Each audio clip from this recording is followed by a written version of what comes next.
don't blame you. Terrific basketball game. We'll get to it in just a minute. Florida, Arizona, going in the last couple of minutes here, and looks like Arizona's got the best of it at the moment. We'll catch up to you on that in a minute. Our Franz Beard is live out in Las Vegas. He'll be checking in with us. And we've also got a report on Hugh Freeze and what happened there with our friend Rob Browne. He'll be joining us. And coming up, he's on the road tonight. He's a traveling warrior. Shane Matthes joins the program. And we have some questions to ask him that we asked the head ball coach earlier tonight. We'll see what his thoughts are. So let's see if we get this program rolling tonight. It's been a crazy, crazy day, a crazy, crazy weekend. And hey, it's what it is. It's November now, and things are starting to change a little bit, and they always do. So let's do this. Let's go. Let's just go right to Shane Matthes. Shane, good evening. You're on the road.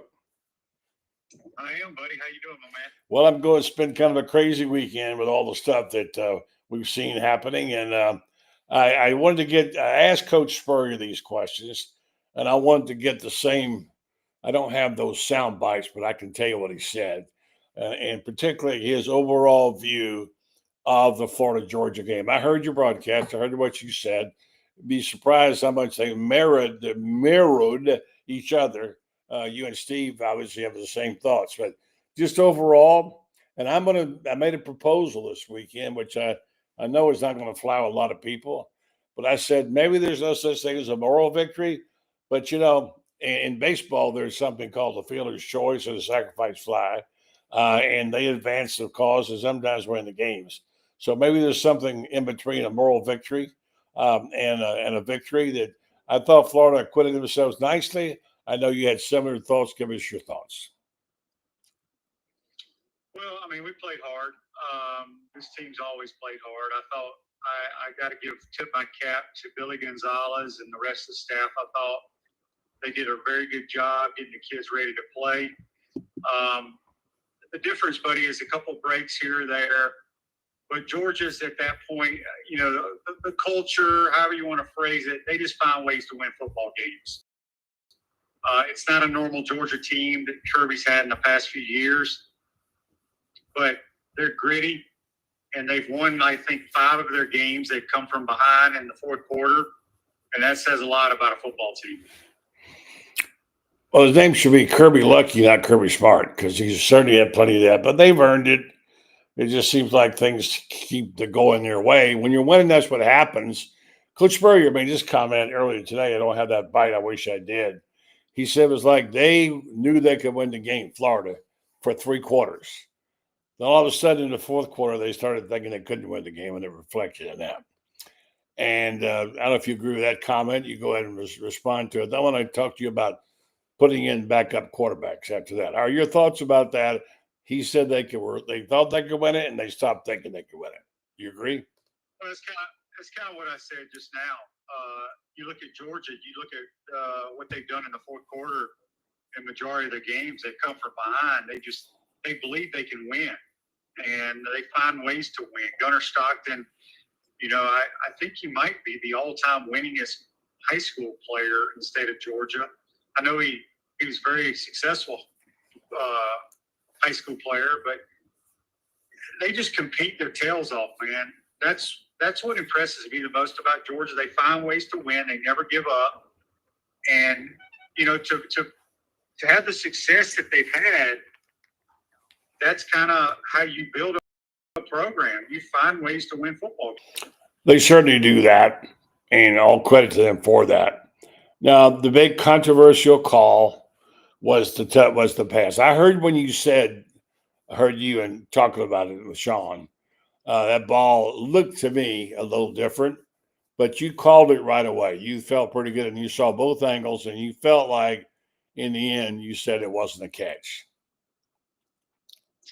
I didn't think it was. I thought the ball hit the ground. I think Jay Michael catches that ball. If he doesn't slip, he kind of lost his footing on the underthrow trying to come back to it.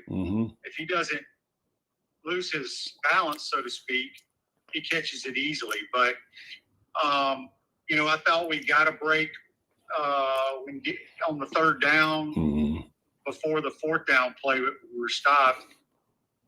I've watched that about 25 times. And The pass play where you fumble, you mean? No, it was a run play by DJ. Yeah. He reached the ball out. He lost control okay. of the football. Yeah. Mm-hmm. It was a fumble. Okay. But we got a break there. They didn't call it a fumble for some reason. So we got a break there. But I mean, look, there's different plays throughout the course of a game. We had our opportunities. I'm not one to sit here and say it was a catch, it wasn't a catch. I thought it hit the ground. I think if they call it a catch, it may have stayed a catch. But since they called it incomplete, I don't think they saw enough to change that. That was it. Had they called it the other way, it probably would have stayed a catch because they couldn't turn it over either way. It was literally like the tag goes to the runner in baseball. The ball seemed to hit the ground and hit the arms at the same time. Now, Coach Spurrier asked me if I thought it was a catch. He seemed to think it was. I said I did not think it was a catch. I mean, if you had to, now I'm not 100% sure based on what I could see.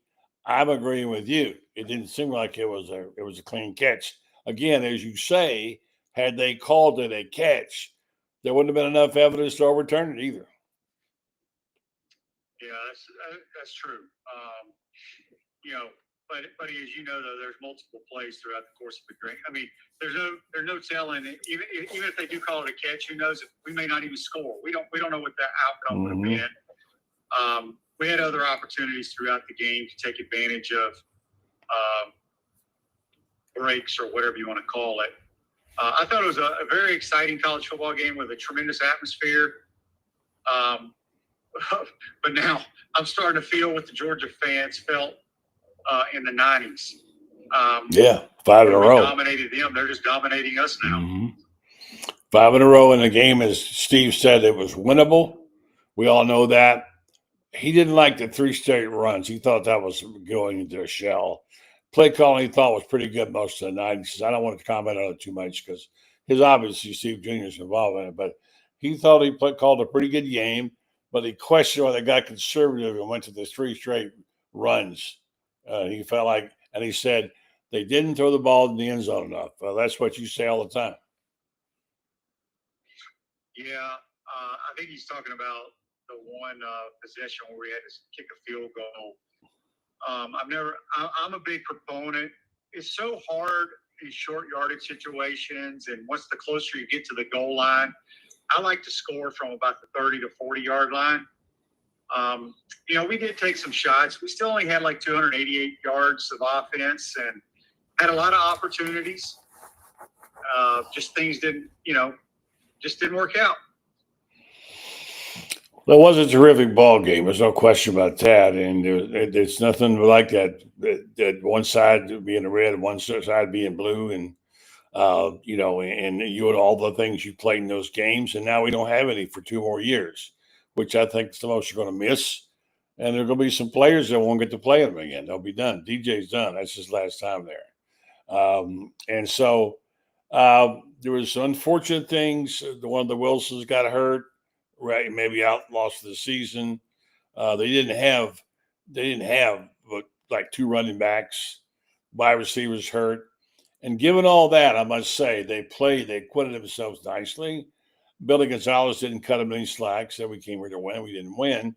But I wrote a column about it. I love the play for the patch idea, At this point in time, when everybody's playing for themselves and for their pocketbooks, to have an idea, you play for the logo, you play for your school, you play for each other, and that play for the patch comes as close as it can to resembling what football used to be like back when you started playing in college. It's a little bit different now, a lot different now, and we have a different game. But I don't know. What did you give me your assessments of that? I didn't even ask you the play calling overall and what you thought of the decisions that Billy made. Well, I mean, we took some shots early in the game. The touchdown to Trey Wilson, the first touchdown. There was a little breakdown. It was a good play call, a little breakdown on the back end of Georgia's defense. They lost sight of, he got behind everybody. It was kind of a unique situation.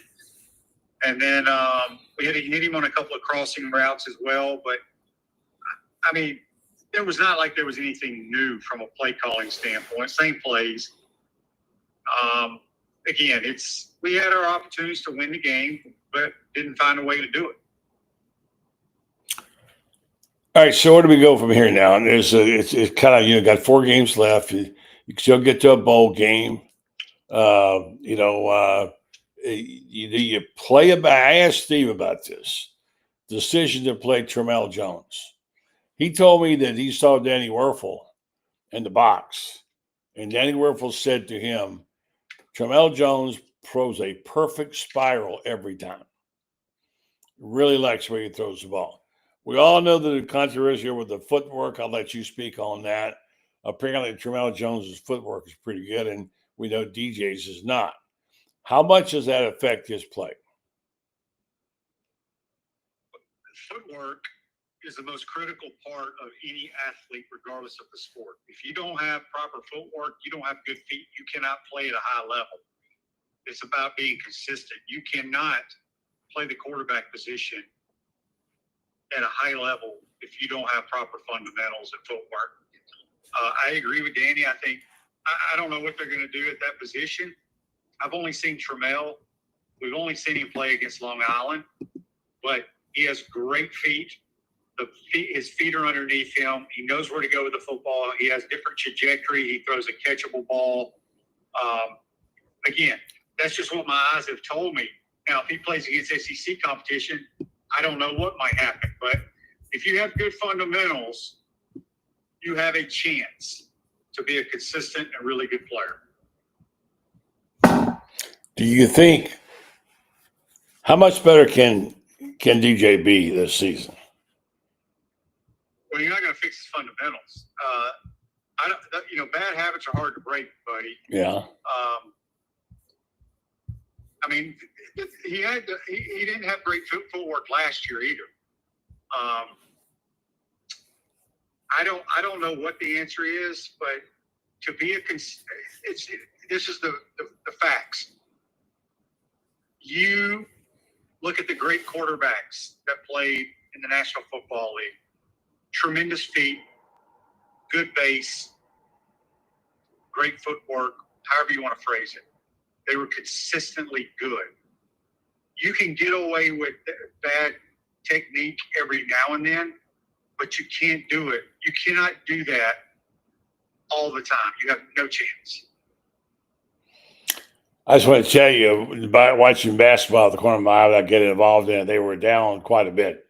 And Arizona was taking it to them. And here in the last minute, they've closed to 3 points. So I guess maybe Walter is not there, but his spirit lives on. You got to have him there. Boy, do we miss him. All right, so I don't know, just bouncing around the league. It seems like can't get a break on the schedule. Now here we got to go on the road again, another night game, which is difficult. And, I guess that's the way the luck of the draw where things are. And I wanted to say, do you know who the highest graded defensive players were against Georgia? Take a shot. You should be able to figure a couple of them out. I mean, who did the grading? Highest, it's a Pro Football Focus because they're saying one. I honestly have no idea. I know Jordan Castell did a really good job in the run game. Mm-hmm. I don't know about the pass game. He kind of flashed. Yeah. No, you'll be surprised. The number one guy was Bryce Thornton, and this guy has consistently played good, I think, all year quietly. Another guy that had a big game was Devin Moore. I thought he was played good. He was second. Third was Devin Moore's an NFL corner. Yeah, you've been talking about him a lot. Jerry Flowers, guys popped up there now, was third. Jaden Robinson had a big game. You remember you called his name a couple of times. And then George Gums Jr. was in there. So those are the top 5 defensive players. I like seeing those, seeing those grades because how would we be able to, decide otherwise? Now, let's talk about coaches. You can go anywhere you want to with this one. Who knows? There's so many rumors out there. You're going to stick your feelings. I know that you think Lane Kiffin's the man, and you're hopeful and think he can and will come. I think I'm saying it right. If I'm not, tell me. And it seems like maybe the LSU thing will impact his decision. I don't know. What do you think? The governors and ADs are the former AD. You think what's going on there will affect Lane's decision one way or the other? I think it's a 2-horse race for Lane's decision. I think he either stays at Ole Miss or he's a Florida Gator. Mm-hmm. A lot of people are now jumping over to the side I've been on, which is he'll stay because of Ole Miss. But you'll see. But certainly, Tim Brando seems like he knows everything. He had no debts. He didn't know what's going on there. Let's talk about the coaching derby, what I call the SlaughteHouse 5. Another coach fired, there's going to be plenty of jobs out there. And I was thinking today, this guy Schumann I asked you about last week, and you said you didn't think he was going to be a candidate. The Georgia Tech defensive coordinator, right? Schumann? Is that him? University of Georgia. Georgia's, yeah. I don't know where that's coming from. No way we hire that guy. Okay. I've never heard any of that. I have no scoop, but yeah, I think it's just like these people just put stuff on Twitter. Yeah. To get clicks. They do. Of course they do. But Shane, you know a lot of people, and you travel in circles where there are big money guys, and what is the talk right now among everybody else? Well, it ain't Glenn Schumann or Sherman. Yeah, I've never heard his name. Yeah, I still think Lane's going to be the guy.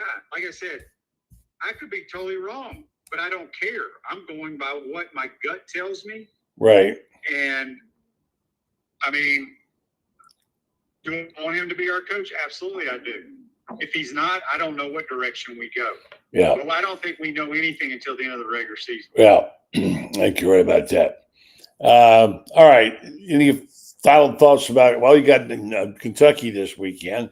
How important is that game? How do you expect them to play against Kentucky? Well, we don't ever play real. We always struggle at Kentucky. Yeah. It's kind of a tough place to play. Stoops is coaching for his job. I think he's going to get fired at the end of the year, probably.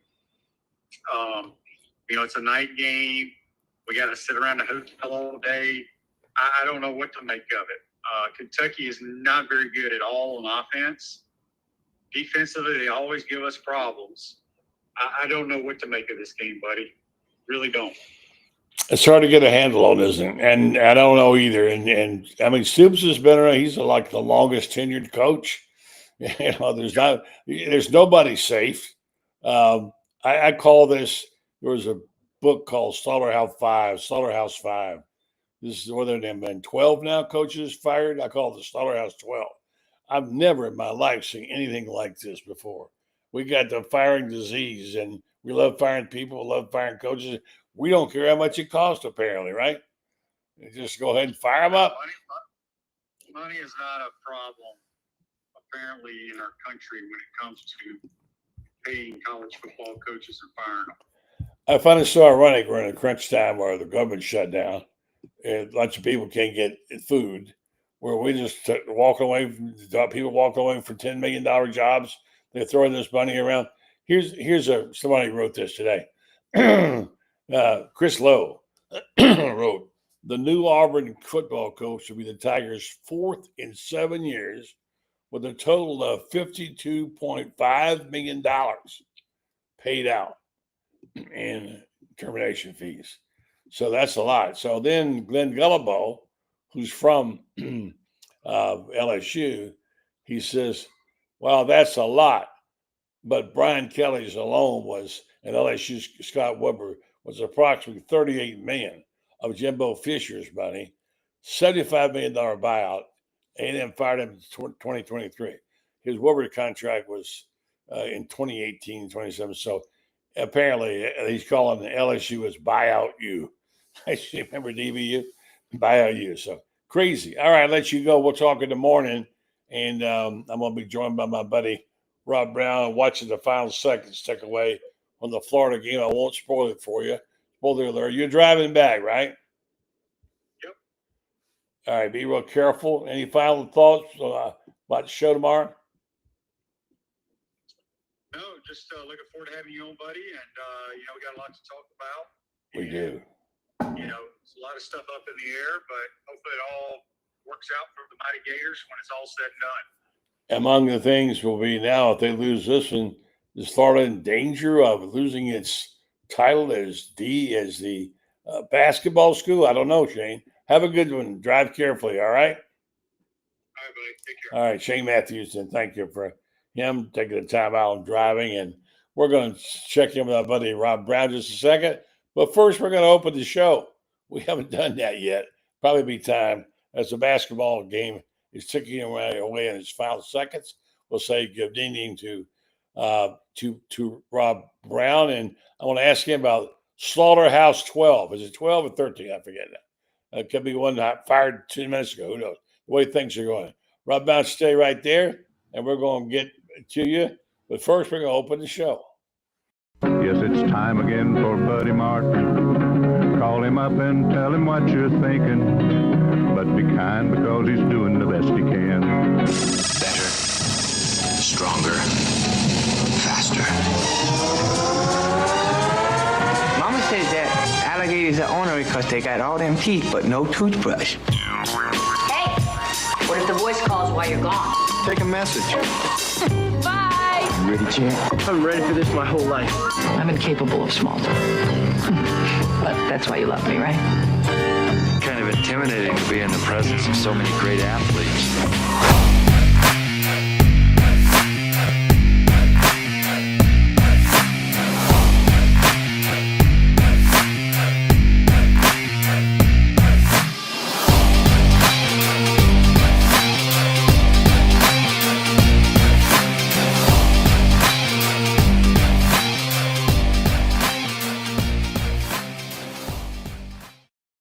Good evening and welcome to the program. We're just kind of joining in progress, and we've had Shane on. He's driving and on his way, and I'm watching the basketball game out of my corner of my eye.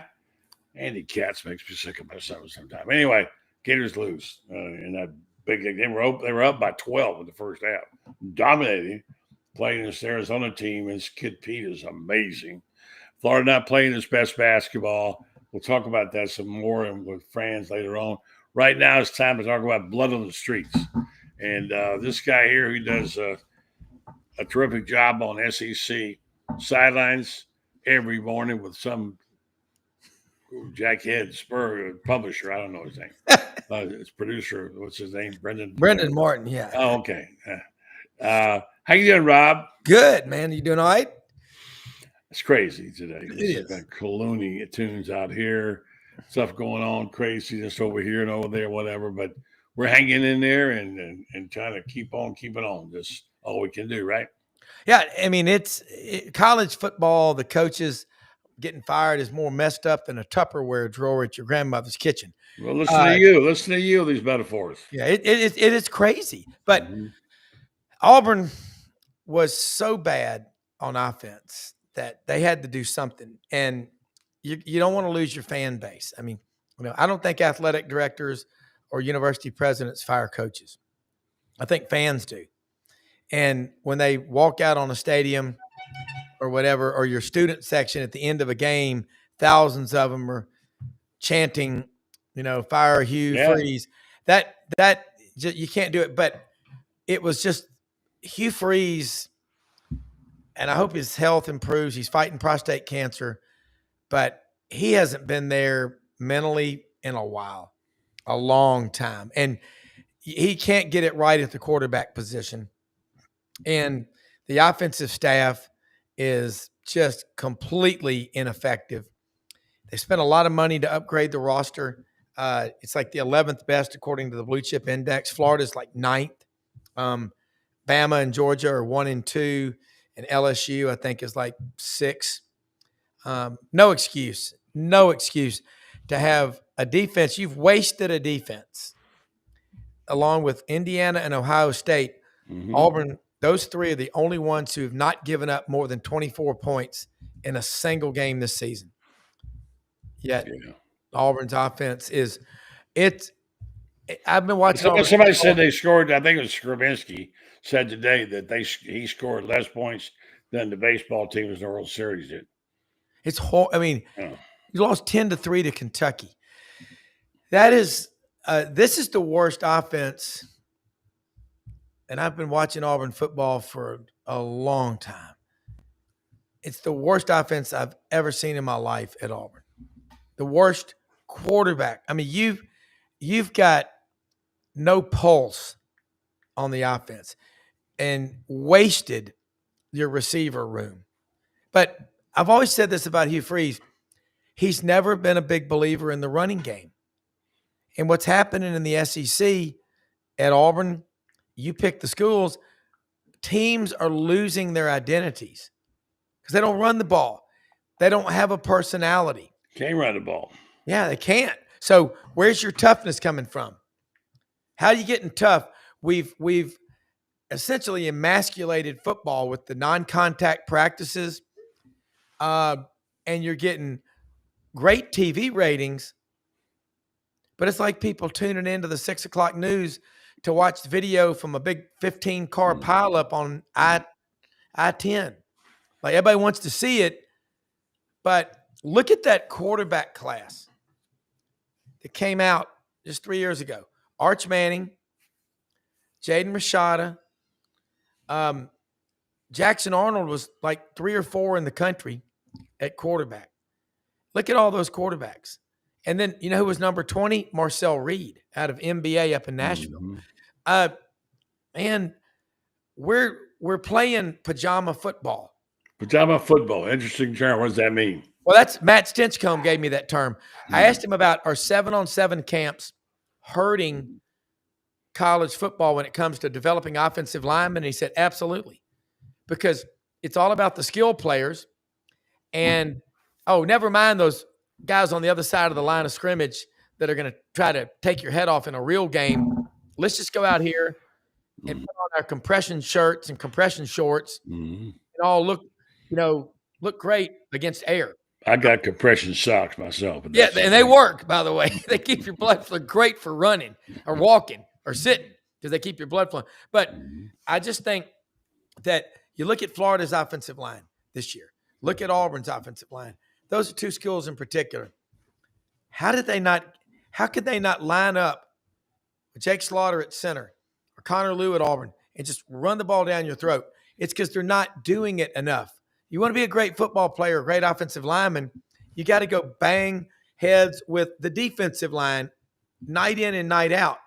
And we're not doing that right now. We're getting to a point where we're softening the game, and teams, they don't have a personality. Why is Indiana out of nowhere? I don't get that at all.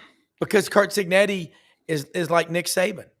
He's from Pittsburgh, and he's pushing those guys, and he knows how to – he brought 13 guys from James Madison, from the Dukes, with him to Indiana.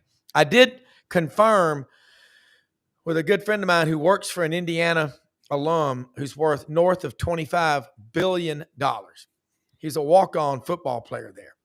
And I said, is he funding NIL? He said, absolutely. He's giving them a lot of money. When you got people like that, and you got a coach like Cignetti, he's like Urban Meyer. You know Urban. I don't know Urban Meyer. I've talked to him on your show once. Yeah. You look at Urban Meyer and Steve Spurrier. That's all I want as a coach.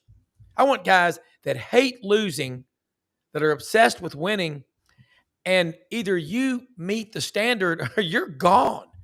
You have to. Florida's got to have the right fit. Auburn's got to have the right fit. LSU's got to have the right fit. But you got to get. Urban Meyer said it on your show. Everybody's got to be perfectly aligned. Yeah. Well, they can't get two people aligned right now. Nobody gets lined. I mean, nobody. Yeah, the way things are going, every man's for himself. Yeah. And everybody's scrambling for the door or whatever. Yeah. And it's the whole. I was thinking today about the nature of Florida. One thing I like about Billy Gonzalez is that there was a certain amount of frenetic behavior. It seems like everything was like, everybody was gasping for air. And I do like I know Franz doesn't seem to be able to get this email for the link. I like the blue Gator phone case, buddy. Yeah, right. It's just beat up. It's got to be, it's beat up. That's what it is. I've sent the link to Franz 3 times now, and he doesn't have it. So, excuse me. Go ahead and talk while I get it to him. Hey, I'm just saying this, like, man, every school's got to get the right fit. And look at the personalities, dominant personalities that have won at Florida. Steve Spurrier, Urban Meyer. They're dominant. They walk in the room and nobody questions them. I mean, they are the alpha male. There's no doubt who's in charge. So if you're looking for a perfect fit at Florida, you better get you somebody who's going to engage the fans. You got 92,000 people at every home game in the Swamp. 92,000. Their fan base is rabid. They back the program, and you're in a state. I keep saying this because it's true. I believe it to be true. Your track and field programs in the state of Florida are the best high school track and field programs in America. California's got it good. Florida kids are tougher. Hold on 1 second. Franz, is that you? Florida kids are tougher. All right. Hold on one second, Rob. I got to get this real quick. Franz is going to a press conference. I sent you the link, Franz, 3 times. But I got it. But I just think that. Hold on, Rob. Hold on, Rob. You're online now, Franz? I'm not on. Okay. Well, all right.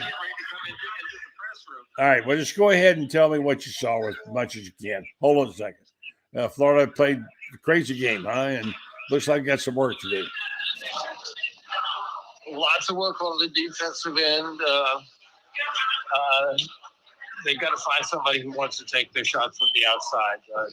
Florida just didn't make free throws, and they collapsed on the inside, and then you guys couldn't make shots on the outside.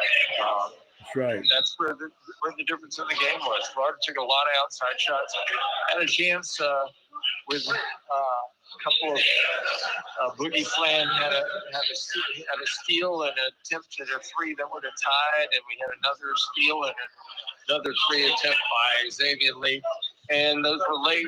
And when Florida didn't make the 3s, they converted down the other end.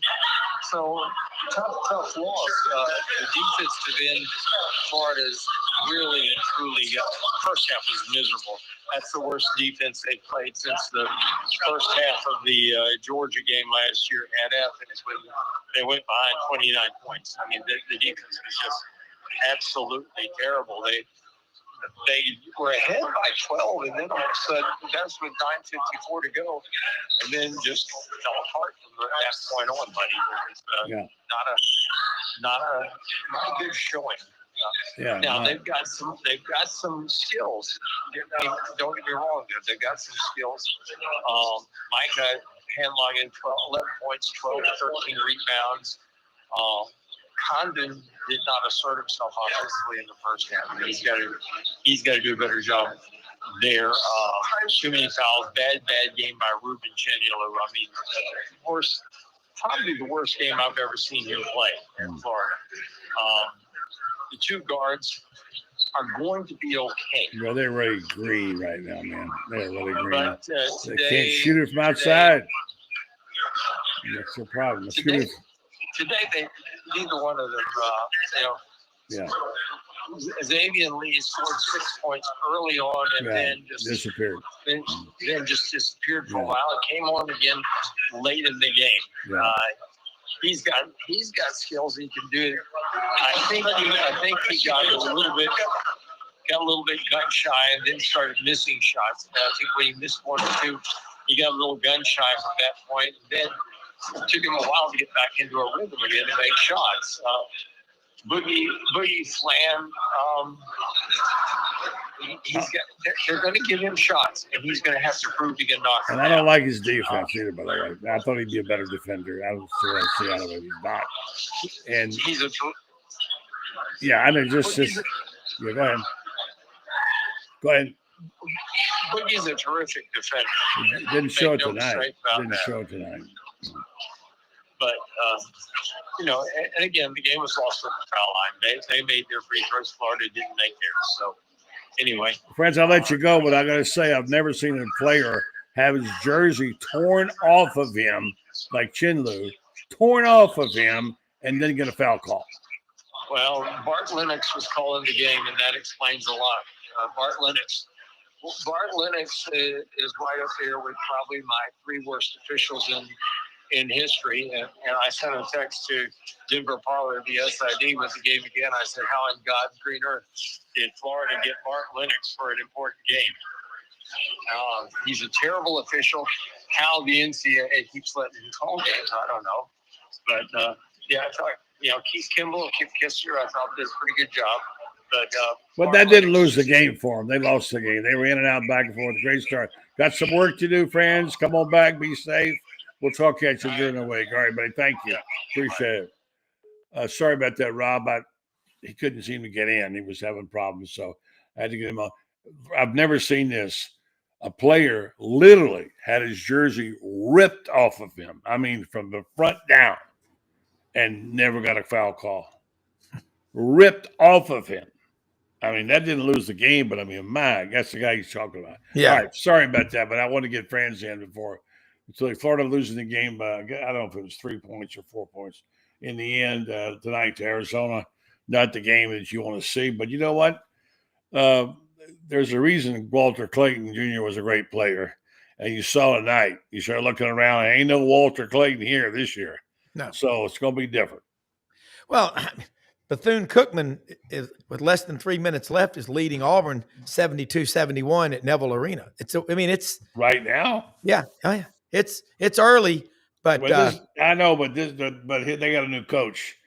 Stephen Pearl knows that system well. That's you don't want to see that happen. I mean, no, never, of course. And the thing about it is that they got all this talent in Florida. We thought, don't worry about losing the guards, man. They got all these other guards, and Boogie Flan's there, and he's playing great. And got the kid from up in the Ivy League. He's great. And guess what? When the game's on the line, they can't bail him out.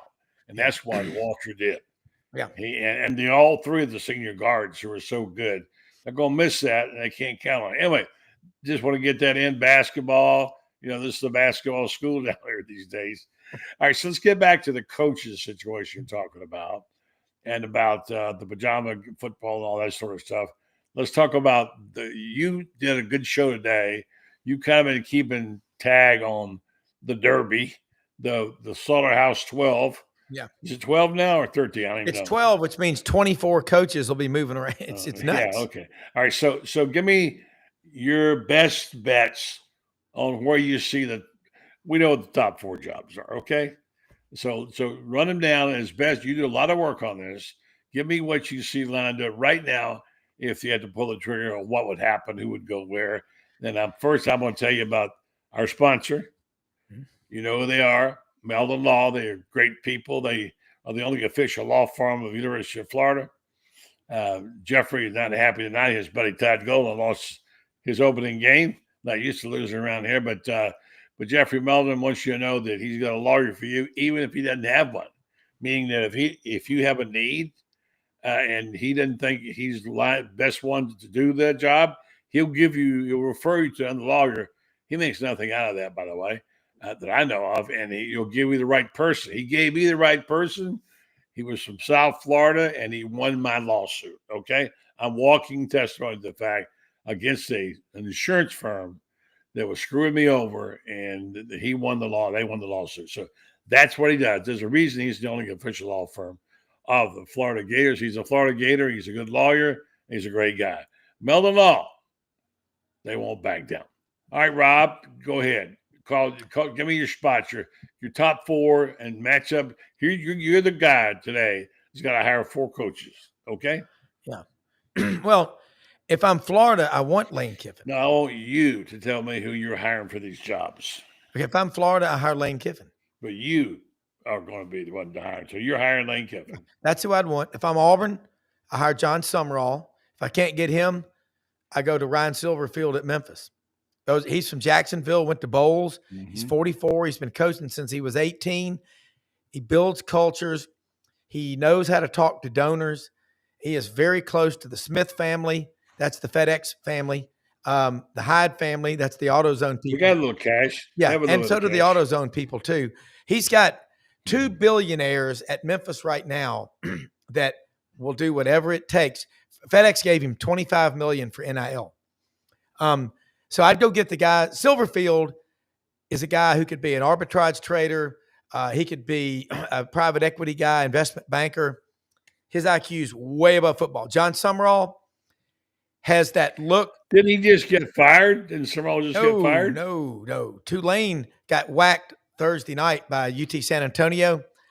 If I'm Auburn, I make John Summerall say no. Went to Grissom High School in Huntsville, played at Kentucky. I wondered somewhere I got that wrong. I thought I heard he got fired. John played at Kentucky, but he's an Alabama, Huntsville native. I would go after John Summerall. That's who I'd hire. If I'm LSU, I'll tell you what I would do. I would go to SMU. I know Rhett Lashley's got a contract extension.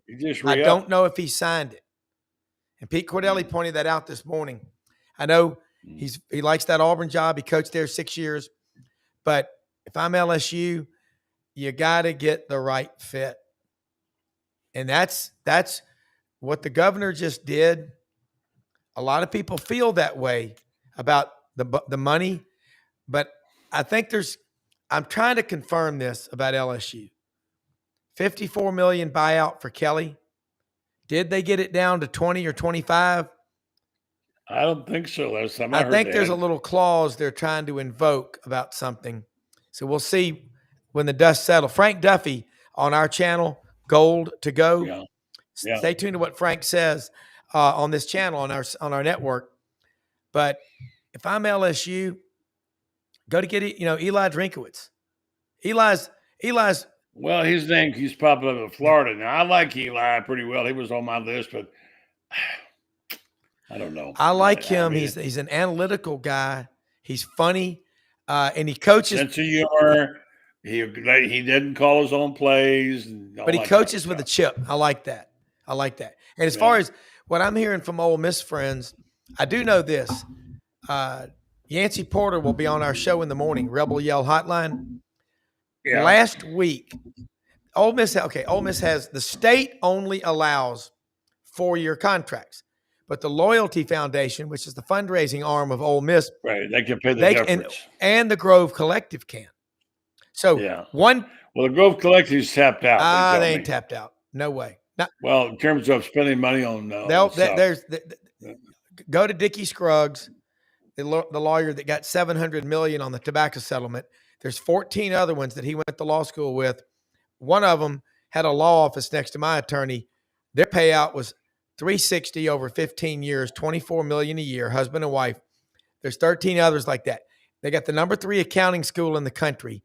They've got a bunch of people, Jim Barksdale, that formed Netscape. There are a lot of they're not tapped out. And that's one thing that I've been asking about. I think the story about Lane Kiffin being offered the big money has done the same thing Auburn did in 22 when they tried to get Kiffin and ended up with Brian Harsin.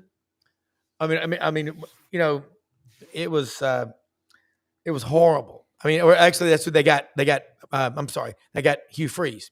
They wanted Kiffin and they got Freeze.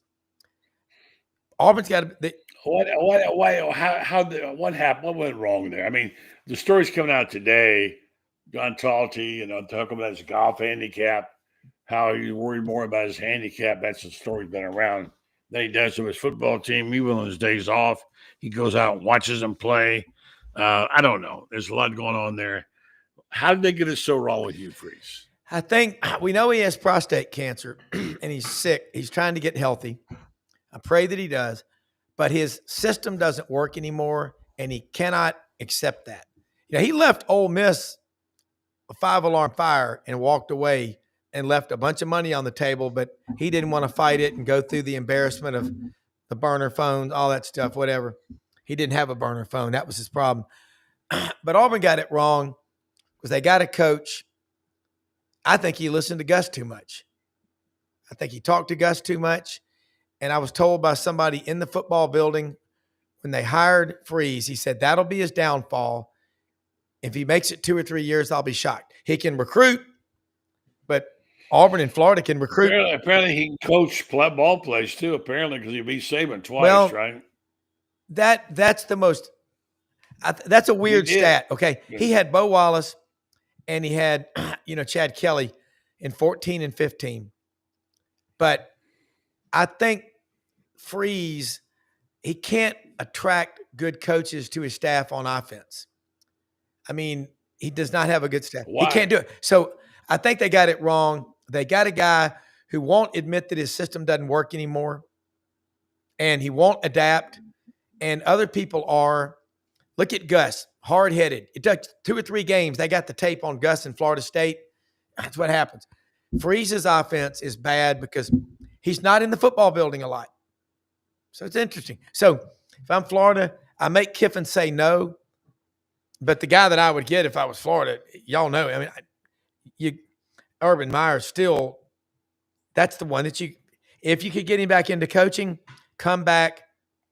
I know, but I'm saying that's who I would want.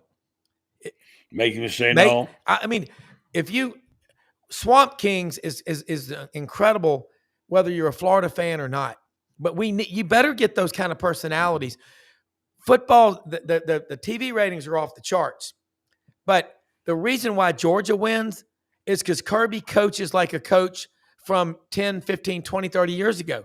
He still coaches the hell out of those kids and says, either you play a full 60 with us or you're off the team. That's because he can't. Exactly. You can say, if you're Kirby Smart, if you're Hugh Freeze, you can't. He doesn't have the energy. Hugh didn't have the energy. DJ Durkin is a great defensive coordinator. He talked to me like that. It sounded like a guy wanted that job. He was sort of going forward with it. He's got a hell of a background. He coaches Florida, and he's a really smart guy. Went to Stanford. Yeah. And he's a bright guy. And I don't think they want to hire a defensive coordinator as their head coach. I don't know why my 3 choices for Auburn are John Summerall, Ryan Silverfield, DJ Durkin. Because John Summerall, I talked to someone tonight that knows him very well. He's just an alpha male, and the team feeds off his personality. Got to have that. Urban Meyer, look what he did. I mean, but that's who I'd be going after. And LSU better get it right. Oh boy. That's a hard one to get because everybody, I'm going to tell you what's worried about. You're right. Total alignment. It's a mess. The total alignment is something. They're not going to get to an alignment. Let me ask you about the Florida game. I know you followed it some. And I've talked to Shane tonight about this. I talked to Coach Spurrier today about the game. I've said this before, and I wrote it this weekend. I know that most people don't agree with me. I thought the idea of playing for the patch was brilliant, which is what Billy Gonzalez has challenged him to do. Never mind for yourself or the money, whatever. Play for the logo, for the patch, playing for the patch. And I wrote a column today about it, about why it makes so much sense. And the fact that the day when all the things you hate about football, I had Lauren Smith on my show last week. We talked about this.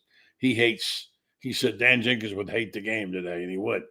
But the thing is that the playing for the patch, if you get them to buy in for that offsets some of the illnesses we got with the game. Because say it however you want to, money is the problem.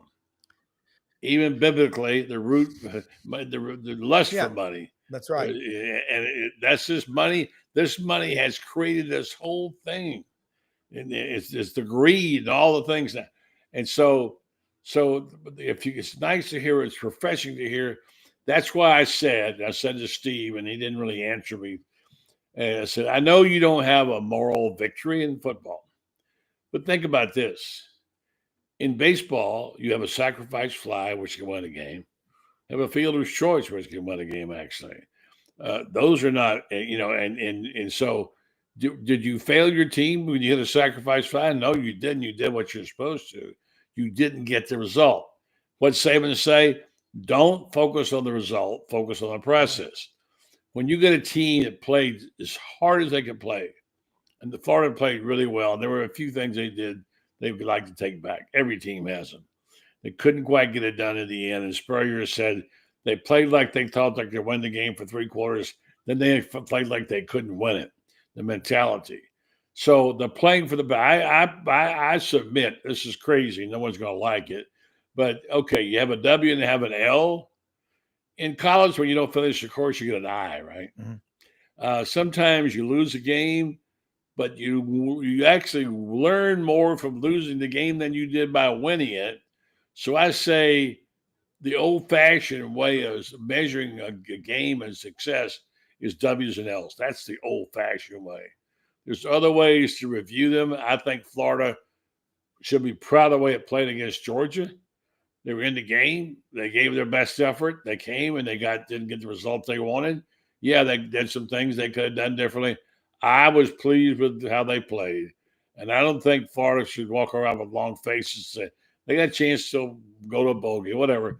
It wasn't their year. Things went wrong. I think they played well. I'm satisfied. What do you think? I watched that game. I had Florida to win 28-26. I thought they would do it. What I see with Florida, they were having fun. They weren't uptight. Body language is everything. Because if you put it out there that something's going to go wrong, it probably will. Billy Gonzalez was loose. I like him. I learned a lot about him last week on Lauren Matthes, the Tuesday night show, Lowdown with Lauren Matthes on this channel. Mm-hmm. And they had a coach friend of Lauren's. They're all from Ohio that have coached with Billy Gonzalez. Florida, that's a great rivalry. And Steve Spurrier, who's forgotten more than I have on anything to do with football, was right. They played like they were going to win for 3 quarters. In the fourth quarter, they didn't. The Georgia, same thing. But Georgia doesn't hope they win. They know they're going to win. And that psychology is really powerful. True confidence is Georgia with Kirby. You're going fishing for Moby Dick and you stop by Costco to get extra tartar sauce on the way. That's what Kirby does. That's what Steve Spurrier, every time, Urban Meyer, there was just this mentality of like, we don't think we're going to win. We know we're going to beat you. No, stop us. And who can stop Florida football with coaches like that? Florida football. And I thought the game Saturday, where's your running game? It's missing. Georgia won the SEC last year. This is how weird things are now. Georgia won the SEC last year, beat Texas twice, a team that made it to the semifinals of the college football playoff, and was the 15th out of 16th rushing in the SEC. Georgia hasn't had a 1,000-yard rusher since 2019, but they won 2 national championships. We all know it because it's running back by committee today. We have let running backs now tell the coaches, I don't want more than 12 or 15 carries a game. That's why we have soft football. We need those guys. Give me the rock, man. I'm not stopping. I'll do anything. So what the coaches that are winning now, what they're doing is their kids are buying in to play the full 60. Florida, 45, 50 minutes, it was the end of the game. It ain't going to take that much to fix Florida. They got talent. They've got resources. They got 500,000 living alumni. Just my view from the outside. Florida football is not Naples. It's not South Beach. It's not Vero Beach. It's these small towns in rural Florida. That's what makes Florida football Florida football. For a long time, they didn't really recruit. I mean, buddy, you know this. They didn't really recruit the big cities. They went to these small towns. Look at the great Florida quarterbacks, where they're from. Corbin Bell's one of the best ever. Mayo. How big is Mayo? A couple of thousand? Yeah, okay. Close. Dan might be Danny Warford, Fort Walton Beach. I mean, he was an Air Force brat. He lived everywhere. But Florida football, you're not that far. I thought they'd win 10 games this year. They're not getting blown out. They've got players. And but they got more than it. They got fans every single game. You know, I'd make Lane Kiffin say no. And if it ain't Lane Kiffin, you know, you got to take a hard look and say, who else? So you know what? You either go get him, or who do you get? It's not going to be John Gruden. Yeah, why does everyone have this? Because he's got his name somewhere. I almost feel like somebody has agreed to the deal that his name would be brought up, and he at least. I have nothing against him. I don't know. Nothing against him, but why? You know, does he want to go out and recruit? Why would he want to coach? No. I'm saying I just think he's a pro guy, not a college guy. Well, he is, but he wants to coach again. He's always covered in Florida, and he can't get hired. Yeah. So you go for the ones that you think got a shot for us. I don't know. But those are all good questions. All right, let's talk about a little bit about your show, your guests, what you got coming up now the next couple of weeks. And, of course, now you do the Panhandler show with us as well. We've had some good responses from that. That's on every other Friday. We won't have one this Friday. We cover things in the Panhandle, and you're an expert. You've been there for many, many years. Talk about your show a little bit. Re-educate people. You got 2 minutes. Go. Well, we do it Monday through Friday, 8 to 9 a.m. Central. Executive producer Brendan Martin. You know him, and he's the best. We have great guests, coaches, players, writers, current, former, all guests. Tomorrow morning, we're going to start off with Jordan Davis Hill. 247 Sports covers Georgia.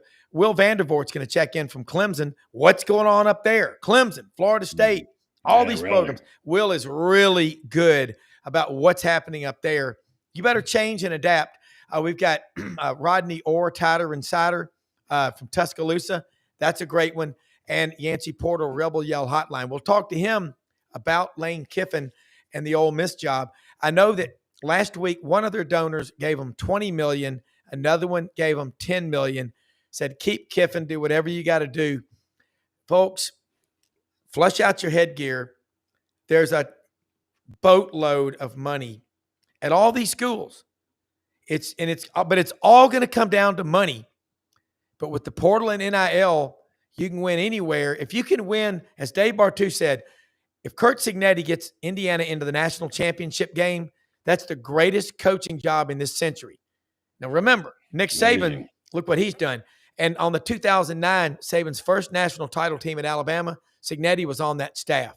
They're very similar. One's from Pittsburgh and one's from Monongah, West Virginia. I like those kind of personalities. Look at Urban Meyer. He's as tough and rigid as it gets, but his record is 187-32. I'll take that any day of the week. Steve Spurrier at Florida, 127-26. I'll take it any day. All right. The great Rob Browne. You can get him every morning. You can hear him on the SEC sidelines, or probably on on the many shows he does, the Tuesday night show. He's on our show lots, and appreciate all you do, Rob. You're doing a great job. Thank you more than you know. I love coming on here anytime with you, okay? Thank you, Rob. Appreciate it. Rob Browne. Good night, buddy. All right, so, folks, we're going to say good night to you, but first we're going to tell you about our good friends that we want Titan MRI and Imaging. You need to know about this. If you've ever had or have to have any kind of MRI or CAT scan, and you live in North Central Florida, you need to know about this.